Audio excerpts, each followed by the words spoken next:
سو جمعونه مې درته د حلال مال متعلق ذکر شروع کړو چې د حلال ډیر لوی برکات دي.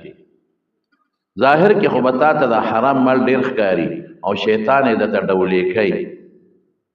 شیطان به وي دا شابه دا غلو کا دا مال د دنه وها دا قرضت والا بیا مو ورکا او مال به ډیر شي. لیکن په حقیقت کې دا ډیرواله نه دی. ډیر دې ته نه وي چې شي مقدار زیات دي، ډیر هغه ته وي چې شي لګي او فائدہ ته ډیره حاصله شي. که یو سړی سره 50 لک روپۍ وي ډیرې دي او بل سره 1 لک روپۍ دي او د 500 والو ته داسې بیماری پیښه شوه چې هسپتال ته لاړ او ډاکټر وایي چې اپریشن به کوم خو 15 لکه به دې لګي. دی به څه کوي؟ دی به 50 ته غم ورکوي، 10 به پسې نورې م ورکوي او دا لک والا بېغمه دی، هېڅ تکلیف بیماري ورته نشته. نو حرام کې برکت نی، هغه په پریشانو د انسان نوځي،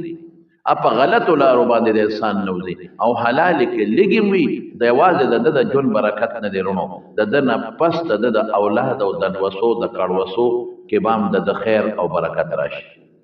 حضرت عمر فاروق رضی الله عنه مدینه شریفه کې به ګرځېدو، عموما د خپل رعیت حالات به معلومول، چکر به لګاو. مشهوره واقعه ده د دې سکول په کتابونو کې مشته، ما هم څو ځله تاسو ته ویلې ده. نو یو ځل په لاره ته د یو کور نه د 2 کسو د جګړې اواز راووت. دی ورته ودرېد، اندازه دا ورته ولګېده چې دا یو جنۍ لور ده او یو یې مور ده. ځکه په خبرو کې خلک مشرې ته مور وایي مورې او لور ته خلک وایي لورې بنت. نو اندازې نه ورته پته ولګېده چې یو لور ده او یو مور ده، او دا م ورته پته ولګېده چې دا یوه دی دا مور دی لور ته وایي چې پیله شلي وو د ګډو چیلو شپونکیانو چې دې کې اوبه واچوه، او هغه لور ورته وایي چې نه اوبه په پیو کې اچول ګناه ده، دا ناروا دي، دا حرام دي. چورلټ حرام شو. ستا میخې 200 روپۍ وکړل او ته پکې 1 پاو اوبه اچوې، نو اوبه خو بې قیمته شی دی. ټګي دې وکړه، دوکه دې وکړه، دروغ دې وي. ګوره یو ګناه نه ده، ډېر شو. یو دې ټګي وکړه، دوکه دې وکړه، یو دې دروغ ووي چې ما سوچه پی در باندې خرڅ کړل، یو دې اوبه خرڅې کړې. نو تا نه خو هغه اوبه نه اخلي، تا نه خو هغه پی اخلي، دا پکې خلک اچوي. بلکې دې زمانه کې خو نور ظلم کېږي، کیمیکل پکې اچوي او هغې نه پی ټینګوي.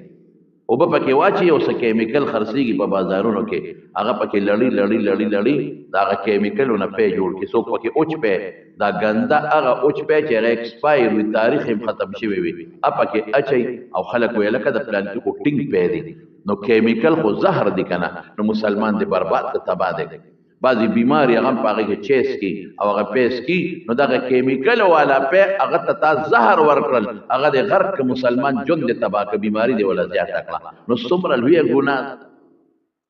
شی تا ته راکوټې ښکاري، خو ګناه ډېره زیاته ده. نو هغه پکې هغه مور ورته وي اوبه واچوه، نو لور ورته وي مورې امیر المؤمنین عمر منع کړې ده چې پیو کې به اوبه نه اچوي، او که چا واچولې نو سزا به ورکړي. د هغه نه به خلک یېرېدل. هغه مور ورته وي بچې عمر موږ نه څه خبرېږي، خو دا پی پکې اوبه واچوه، دغه ځای خرڅوه، هغه ته څه پته لګي په دې نیمه شپه. لور ورته وي مورې که عمر دلته نشته، د عمر خدای خو شته که نه، اخو رانه خبرېږي که نه. دا بنیادي خبره زړه کې دا ټکې کېنول چې زه دا ښه کوم که بد کوم، زما رب زما نه خبرېږي. دا ډېره بهترین عقیده ده چې یو سړی په دې زړه کې دا سوچ وکړي چې که زه د کوټې په ګوټ کې په بړستن کې دننه یو ګناه کوم، زما نه الله خبرېږي، بس دا د کامیابۍ نښه ده. رسول الله صلی الله علیه وسلم فرمایي چې د قیامت په هغه ورځ چې نور به یو میل رانږدې شي، موږ زموږ پښتانه وایي نور به نیزور شي، 2 کسان به د الله د عرش د سوري لاندې وي. دا به څومره خوش قسمت وي چې هغه سخته ګرمۍ کې دوی د عرش لاندې وي، سورې مو بیا د عرش سورې، د عرش د سوري لاندې پیغمبران ناستي، انبیا ناستي، صدیقین ناستي، شهدا ناستي، دی به هلته هغوی سره ناستي. لویه مرتبه ده. هغې کې یو کس دا دی رجل ذکر الله خالیا ففاضت عیناه، هغه سړی دی چې الله یې ځان ته رایاد کړ، هېڅوک نشته د خلقو د یارې نه، هېڅوک نشته. الله یې رایاد کړ چې یا خدایه زه خو ډېر ګناهګار یم، الله ته به ما سره قبر کې څه کوې، ځن کدن به مې څنګه صابرانه څنګه وباسي. د قبر نه به څنګه پاسه او د قیامت میدان کې به مانه تپوس کې الله څه جواب بدرکو چې دې ځان تر مخ کې کړل ففازت عیناه نسترګو به دې اوخ کې وبه دې دا به الله د عرش لاندې د قیامت پرس اعلی انسان لرونو جړه ورزي چې دې د خدای قدرت ځان تر مخ کې کی دې اخرت ځان تر مخ کې کی او چې اخرت او د خدای قدرت ځان تر مخ کې نه ټول مربخان دې جړه ونی نه نو هغه جنې په ځل کې دغه ایمان پروتو چې دا ما خدای خو ما ویني او الله مني الله قدرت مني د الله علم مني او دا مني چې معنا به الله تاسو کوي عمر صاحب پورته لاړ بیبي ته وی زوی او عاصم وی دی عاصم له واده کو ډیره ښه ما ورته جنې خو خکړې ده خو ته دا مهرباني وکړه چې لاړه شه معلومات واله چې هغه جنې چاله ورکړې ده او کې نه ده ورکړې کورې ورته خو بیبي هغې کور کرنه چې معلومات یې واغېشتل جنې پیغله وه تندی پیغله وه او لا واده شوې نه وه واپس راله وی چې نه هغه جنې خو چاله ورکړې نه ده خو ته زوی له هغه کې امیر المؤمنین وی او وی اخو شپونکیان د ګډو چیلو والا ټول کور د ګډو چیلو د پچو ډک دی او ته خو امیر المؤمنین بادشاه د دنیا بادشاه واقعي کسرا او د روم بادشاهان برا پیدل د حضرت عمر او د رسول الله صلی الله علیه وسلم خلیفہ او دغه مضبوط صحابي دی رکوټه سړی نه دی زویلا هغه جنې کې بیا کله ما د زوی خو خیدا پکې شرط دی زه دې ته نه ګورم چې دا مالدار دي غریبانان دي شپونکیان دي بنگلو والا دي مې پړ کې بیګا دین لیدلې دي چې ایمان یې پړ کې شته او رسول الله مبارک وګوري مونږ ته دا کلیه خولې ده ابو هريره د حضور پاک نږدې صحابي او ورته فرمایي تنكح المرأة لأربع لمالها ولجمالها ولحسبها ولدينها فاظفر بذات الدين تربت يداك ابو هريره خلق چې خزه کوي نو یا مال پسې ګرځي مالدار ګوري یا حسب نسب پسې ګرځي یا ډول پسې ګرځي یا دین پسې ګرځي ورکه ابو هريره ته خزه کې نو دیندار جنې وګوره کل مبارک پیغمبر چې خپل نږدې صحابي ته د واده او د جنې کم اصول خولې دي هغې نه بهتر اصول بل نشته پیغمبر د امت خیر خوا دی پیغمبر امت ته غلط نصیحت نشي کولی او نه کړی دیندار بس جنې دیندار د بیګا پنی مشپا د هغې په زړه کې ما د خپل رب یره لیدلې ده چې مور سره په باس وه ته وی نه ده ورکړې زوی نه یې تپوس وکړه زوی وی بابا چې ستا خوښه ده زما قبوله ده حقه جنې زوی له په سنت او عمل خو صحابه کړی یو خوا زمونږ سنت او بل خوا مالي مونږ سنت پرېږدو مال پسې ډېر خلک هم لیدلي دي اوس خو زه بیمار یم دا فیصلې نه کولی شم د خلکو نه را سره وخت شته او پخوا به دا بعضې خلک راغلل زمونږ فیصله وکړه نو چې ورته پته مې لکه د شریعت خو دا خبره ده وی نه مونږ له په رواج وکړه شریعت خو داسې وایي نه مونږ له په پښتو او مونږ له په رواج وکړه یعنې چې کوم ځای ورته پته ولګي شریعت کې مې تاوان دی نو بیا رواج ته او چې کوم ځای ورته پته چې رواج کې مې تاوان دی عرف کې شریعت کې ګټه ده یاره جي بس په شریعت قوم کنه یاره جي بس د خدای په کتاب یې راله وکړه یاره جي بس د پیغمبر په سنت یې راله وکړه چل د کتاب او د سنت نه لري تا ته پته ده چې ګټه دې په دې کې ده پیسه څومره خوږه شوې ده هر چا ته خوږه ده مونږ ته هم پیسه خوږه ده چې په دې دنیا کې اوسېږي نو کور سره به دې تعلق وي ښځې سره به دې تعلق وي یارانو دوستانو سره تعلق او دله پیسې پکار د هر چا خپل کور پکار دی بنگله دار چا خوخی چې د زمام خوخی دار چا خوخی موټر د هر چا خوخی چې یو نه په مې دوش او مالدار چا خوخی دا نه چې دا یوازې د پلان کې خوخی او د پلان کې نه دی خوخی دا دار چا خوخی خو د دین په مقابله کې مال غشتل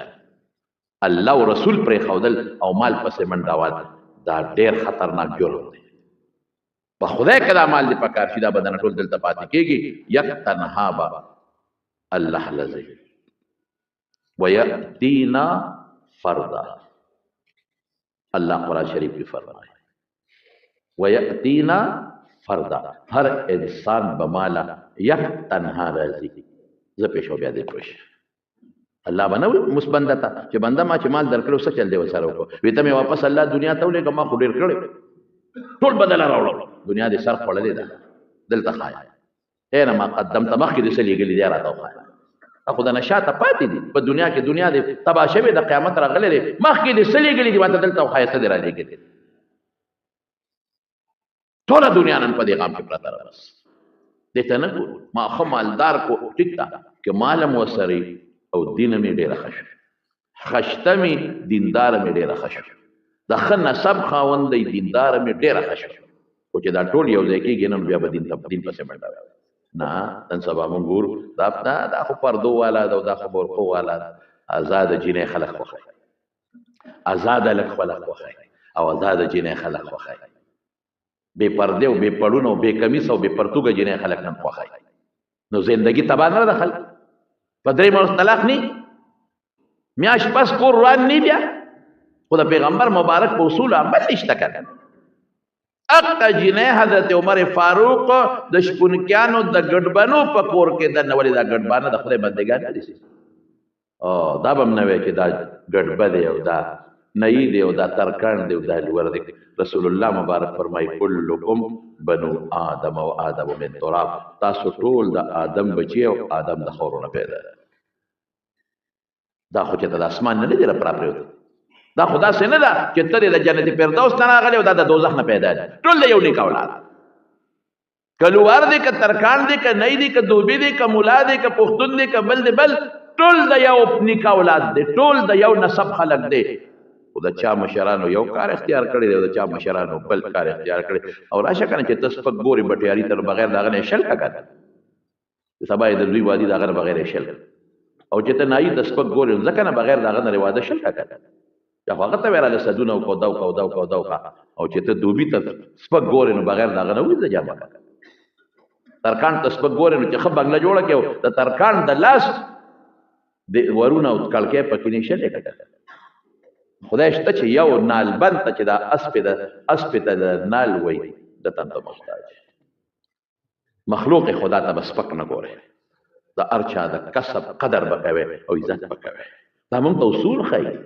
دا د عمر فاروق مونږ ته اصول ښیي چې د دې ته نه ګورم چې دا د شپونکیانو د ګډبنو په کور کې دا او کدا د بل چا په کور کې دا خدا دیندار ده حق جنیز وی لو اوس د حلال او برکت یې څه شو د اقا الک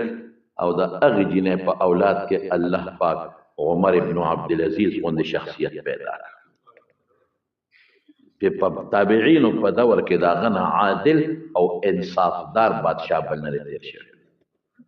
مثالونه به خلق ورکړو دومره د انصاف بادشاہ چې دا تاریخ لیکلی دی چې دا هغه په بادشاہ کې دون انصاف کو چې په ځنګل کې شرمخ بغړو چیلو سره یو ځای منډه والی چې ته شرمخ او چته زمری په چیلې ګړه قبل نه کړی دې ته برکت وي مال دومره ډیر شو خلکو سره دومره چې زکات به غمالدار ګرځاو او غریب ته دروازه والا وي دا زکات قبول کاغه به وک هدیه دی وروړي قبول به کوم زکات په باندې کیږي پرون به دی وروړي درځه به غشتو نن وته زما جن نشته زکات په خلکو ګرځاو او سو بینه منتل چې دا قبول کی هر سړی ماده هر سړی ته سکون او خوشحالي و چې شرم خپتام لنه کین انسان به در باندې انسان دا سه ژوند او د خوشحالي او د سکون او د علم او د قران او د سنت یو دور او یو راج او سم خلک په یله کدا تکلیف دی او ګرانی شو تیل ګران شو پټرول ګران شو ګوړه ګران شو چینی ګران شو دو شو دا به نورم ګرانېږي دا ختمېدو والا دا خبره نه ده دا بنوي چې ابل بادشاہ براشي او دا بخي ابل خرابو قیامت ته پورې چې کم راځي بل پسې بارمان کې اتیر پسې بارمان کې صاحب خدا سو تک سیاده دا کنه یو سړی با کفرونه استل د مړی نه زوی پیدا شو نو زوی به ته نو د مړی نه به کفنه مستاو بل موګه به پکې ټاکو په پښتو کې به راته ویل هغه عبرت خبره ده مړی وی پلار د خدای وبخه پلار د خدای وبخه خو ډېر خسړیو سره مونږ به بربند پرې خطو او کفن به ست خو د خدای د به خو با سره موګیرا کې ټاکه نو چې بل راضی کنه خپکهږي ما موګي برا کې ټاکوي نو چې بل راضی نو خدای چې بل سره سکه نو چې بل راضی نو خدای چې بل دین ته خاصه نو شاکر دنیا د مونږ مخه قیامت پورې زمانه د رسول الله مبارک نه لري کیږي او دجال ته نږدې کیږي اوله اعمالکم مونږ د خدای نه لري نو خدای سزا خو به راکوي کله به راباندې شی ګرانوي کله به راله جګړې پیدا کوي کله په ګاونډ کې جګړه کله د پلار او د زوی جګړه هسې تاسو نه تپوس کوم پخوا به په یو کور کې د یو نیکه اولاد یو ځای اوسېدل که نه دا خو زما یاد دي که نه دا ظفر لالا ناست دی نصر الله حاجي صاحب ناست دی دا ټول ناست د یو نیکه نه د قر نیکه اولاد به یو کور کې یو ځای اوسېدل د قر نیکه اولاد د تره بچي نه د نیکه بچي به ټول په یو کور کې اوسېدل یو ځمکه به یې کرله یو به یې حجره وه یو به یې دالان و یو به یې کور و ورشه اوس په یو کور کې د یو پلار زامن یو بل سره یو ځای دی بعض پیدا شو حسد پیدا شو خبر مې لا یو بل ته کې واورېد چې په دې الیکشن کې په یو حلقه کې پلار او زوی یو بل ته ولاړ پلار په دې نیټ راغلی دي ما نه یېر دی اوس پلار زوی ته وي ته قابل نه زه د دې سیټ قابل یم او هغه زوی پلار ته وي زه قابل یم دواړه یو بل ته ولاړ دا جون شو پلار زوی ته ولاړ او زوی پلار ته ولاړ ماشاءالله دا ښځه دی والا ښځه چې د کوم مور د مور وایي ته مې د مور قابل نه د دې زه قابل یم او یا دې پلار له پکاري کې د دې زوی نه دا ښځه والي چې ته قابل نه دی زه قابل یم دا انصاف دی زموږ وطن دی دا زموږ زندګي زموږ ژوند دی نشته بهر کې عمر ابن عبدالعزیز چې بادشاه شنو ښځه فاطمه کېنوري فاطمه کېنه وایي که دې خوښه کې طلاق دله در او دا څه وی چې خدای بادشاه کړی خدای را باندې خر ودره وسته نو ماله طلاق راکړې ولې ماله طلاق راکړې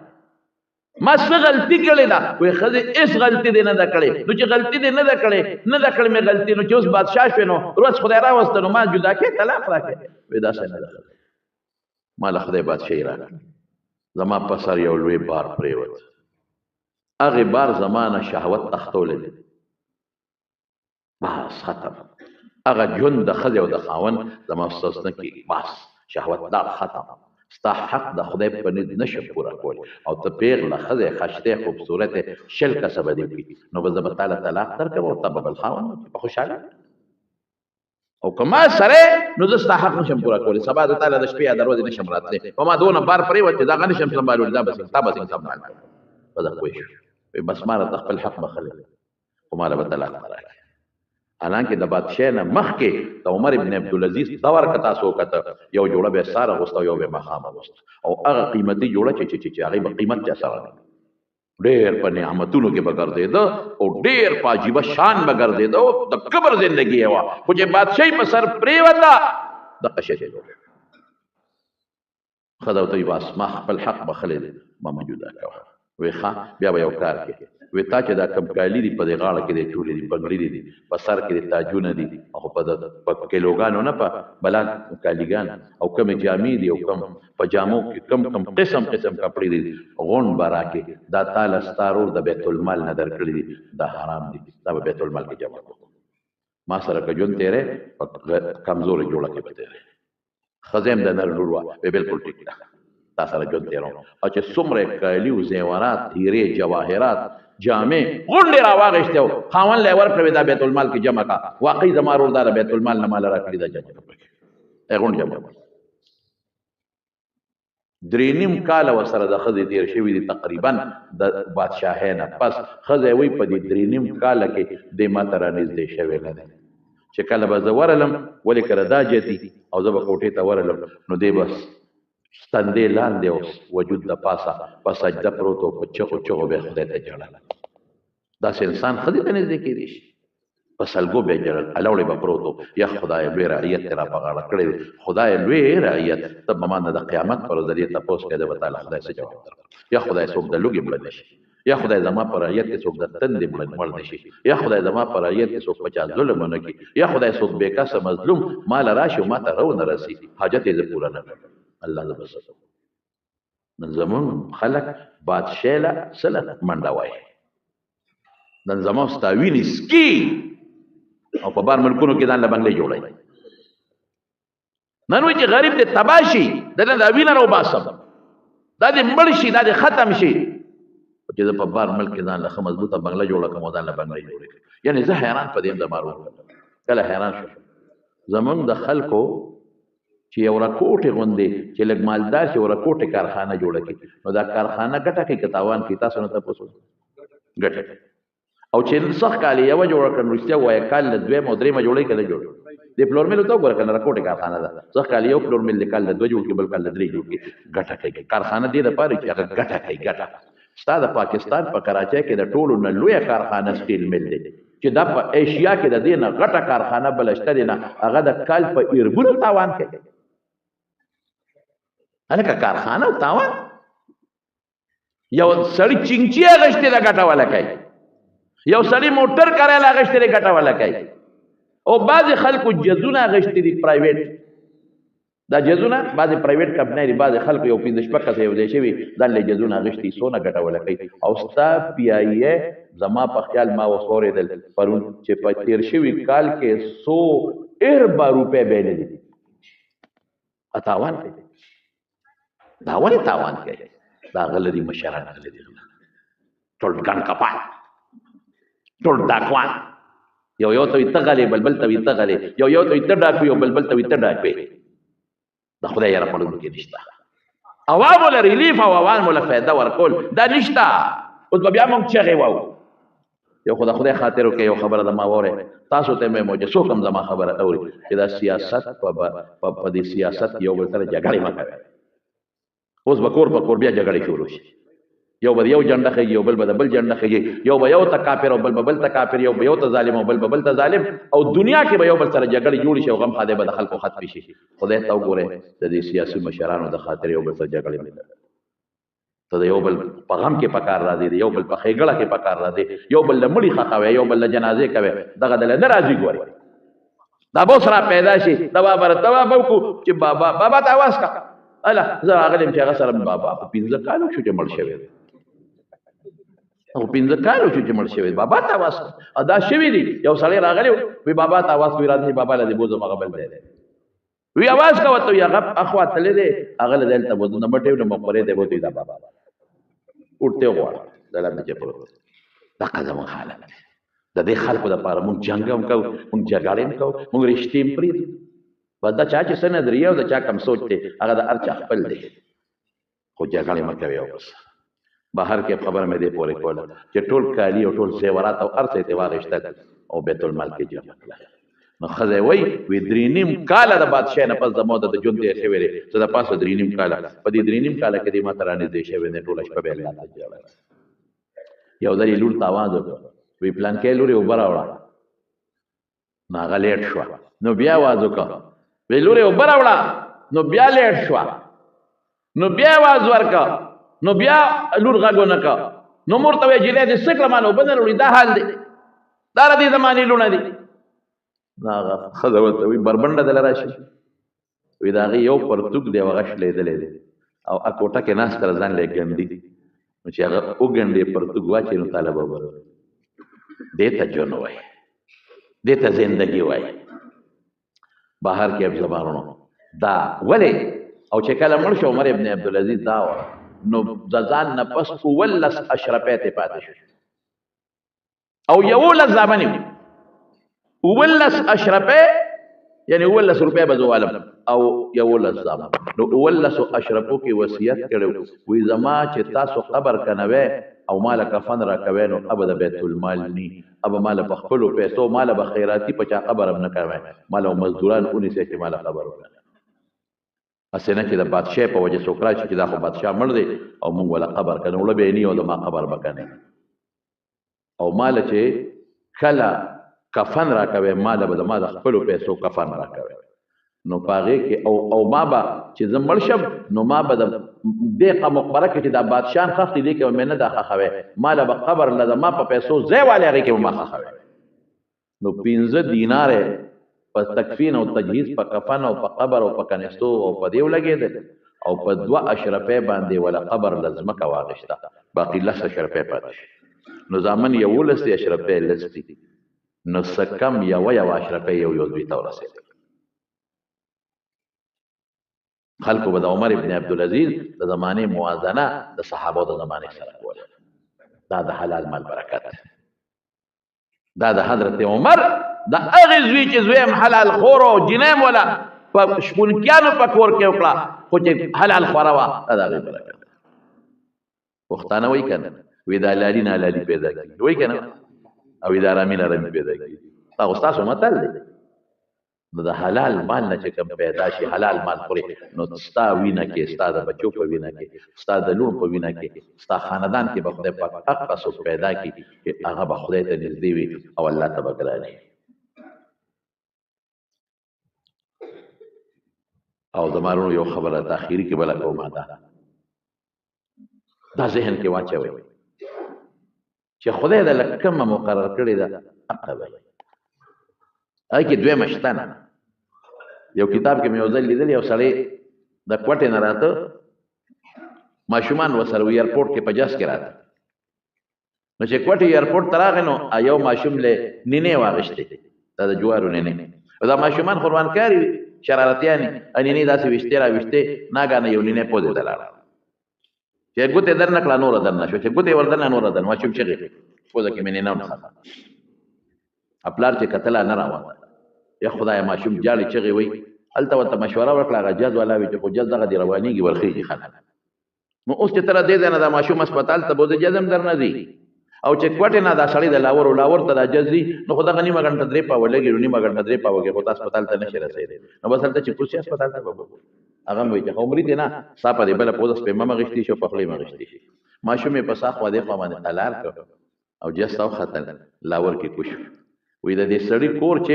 نو دا په لاره باندې و، د هسپتال په لاره نږدې و، نو دا سوچ وکړه چې دا سامان به په دې کور کې کېدو، دا ماشوم به هسپتال ته بوځم، نو دا نینه به له ډاکټر راوبس، نو چې کور ته څنګه ور دننه شو نو دې ماشوم انټو شو، چې انټو شو که نینه لاندې پرېوته،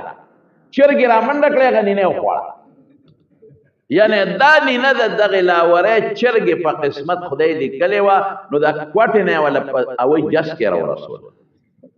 او په کوم ځای کې رسول امینه په سپېمه کې ولا دا زره خپل قصه کو زبدا په خوا د موږ د نه پوره د زوړ کولو زوړ، نو موږ خپل بار بیٹک مخې ته ناستو، دا بیٹک مخې ته قلا نه و ناستو، دي کې غرس شو، په غرس شنو خلکو منډه کړې، ما ویل که څه چالو شو، وی ټرک د خریر یړواله د خدای دا، او ویل لاندې کاندې ته پریواته، بس موږ مراغرواله چې بس څوک پکې بمړي، یاره ته یقین وکړه ما په خپلو سترګو لیدل، هغه چې څنګه موږ رالو نو ټرک هغه د خرې ریړه والې وه،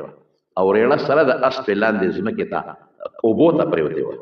او هغه ریړې والا ته ټوپ کړي وه، د خدای بچ کړې.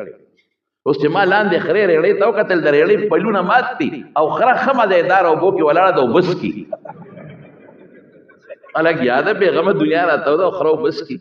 ما ګوره د دې خرې په قسمت کې د دې کندې د اوبه خدای لیکلې وې، ټرک یې راوسته او ډز یې ورکړ او لاندې وله راوسته. یو کتاب کې مې کتل، یو مولوي صاحب په خپله واقع ذکر کوي، په موټروی روان وایي چې په موټروی روان وم، نو زمونږ ډرایور له خوب ورته، نو موټروی باندې خو د هوټلې نږدې لرې وي، خوب ورته وایي ما دې ډرایور ته وایي چې هلکه دلته ودرېږه، په دې مخ باندې یو لپه اوبه واچوه، خو هغه وایي چې نه، وایي خیر ګاډي به دې کله یو خوا وي، ناګانې یو سپی یو وه، او شپه ده چې سپی یو مضبوط ډقه شو، هلکه ودرېږه، ما ته ډرایور وایي چې نه بس ودرېږم نه، بس ځو، سپی بس ولګېد او لاړ، ګاډي ټیک روان دی، بس ټیک ته موږ وایو ځه ګاډي سم روان دی، تلو هغه د قیام تو عام ځای راغی، چې هغه او دا وایي ښه تقریبا 40-50 کیلومتره پس راغی، وایي ما چې هلکه دلته را ګاډي راوګرځوه، ته به هم یو پیالې چې اوسکې، موږ به موسکې، خوب دله درځي، وایي چې ګاډي هلته څنګه راوګرځوه که نه، هغه سپی چې دی ګاډي والی دی، نو هغه د ګاډي هغه بمپر کې نښتې وې، چې هلته هم ګاډي ودرو، سپي ته ټوپ کړې، او هوټل والا هغه ماتې ډوډۍ نه غورځوي، هغې له یې منډه کړې، په هغه غوښه او په هغه ډوډۍ شروع کړه او خوراک یې شروع کړه. د کم ځای نه ولا خدای پاک په موټر کې په بانټ ته کې څه ورته وایي، په هغې کې خدای پاک خوراک له راورسوي. زمارونو دا د الله وینا ده ګورې، او د الله د رسول وینا ده، چې کومه انوړی او کومه ډوډۍ دله مقرر وي هغه به خورې، د هغې نه زیاته نه خوړی شي، نه هغه بدلولی شي، دا به نه خورم او دا به خورم. نو څه دپاره موږ بیا په دې حرامو پسې منډې تړلې وو، ځان له اخر هم خرابو، قبر هم خرابو، ځان کدن هم خرابو، دنیا هم خرابو، او دین هم ځان له برباد. بس چې خدای څه درکړي دي زمارون په دې صبر اوله ګټې ښې ډېرې وګټې، ځان له 15 موټرې والې، ځان له ښې بنګلې جوړې کړې، په شریعت کې د حضور پاک دو چاته آبادي وه، مشروبه بالخانې وه، خو د هغه زمانې صحابو ځان له کورونه هم جوړ کړي دي، صحابو ځان له ځمکې هم اخېستې دي، هغه دې زمانه کې موټرې دي، هغه زمانه کې اوښان، او د حضرت عثمان رضی الله عنه څونه اوښان، دونه خانو د حضرت عثمان رضی الله عنه چې د تبوک غزا له صحابت لل نو دشمن ډیرو کسان کم او ساروي کم د نیم لخر تنظیم حضرت عثمان رضی الله عنه په خپل کې حضور پاک دا ورته نو چې دا دونه مال د